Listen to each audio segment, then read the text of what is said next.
very understanding with it, and it went well.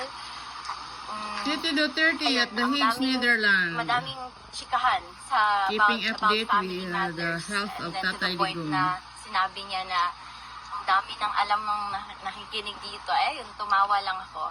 It was light. It was, well, magaan naman talaga siyang kausap. So it was light, but it was also very emotional because I'm only gonna be here for another 2 weeks before I go back and, continue with my education, with work, and with the other personal matters that I have to attend to. So he understood that also.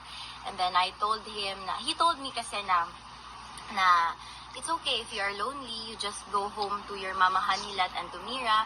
But then I told him na, don't worry about me, I'm okay, my home is wherever you are. So, ayun, he smiled, he was happy to hear that.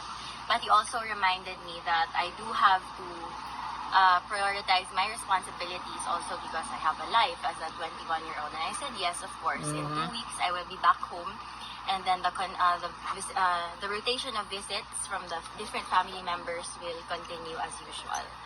So, ayun, we are just hoping for good news. So, in 2 weeks time when you leave, sino pong papalit?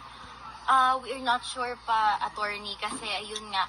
That's why I heard that he was, kaya medyo, kanina I mentioned that it was an emotional visit because the guard told me that he was waiting all day for us yesterday.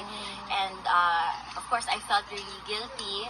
I mean, yes, it was an honest miscommunication and just the lack of organization with arrangements namin sa DU, but he understood naman, and he said it's okay, this will not last forever. And I am okay, do not worry about me. So, ayun, there has been a lot of miscommunication lang lately, but ayun, naayos na namin ngayon. That's why I was able to visit.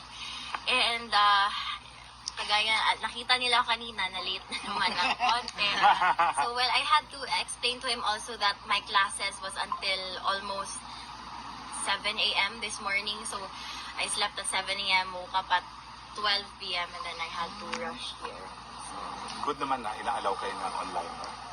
For now, it's online talaga because of the situation in The rain, Philippines, The rain and flooding. Saan na yung Lalo ano na nila, Top bakit Avenue. ganun yung...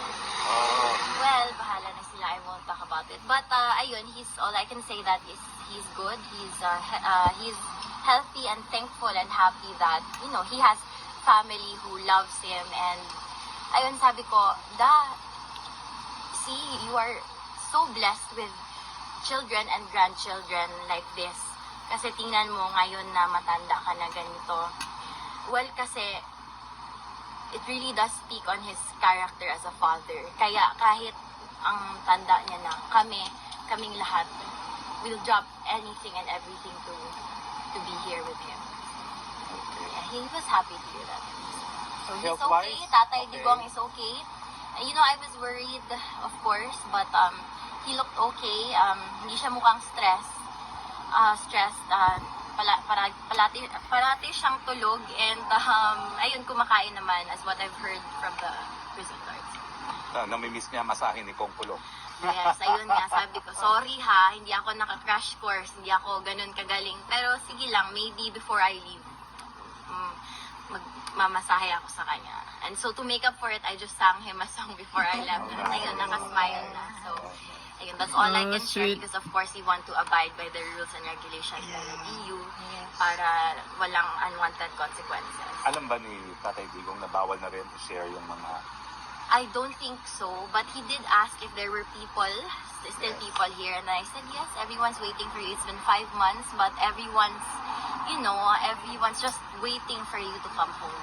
Yes. So, and there's this never-ending love and support Thanks for from the watching, people, guys. Love and not just to you, but to all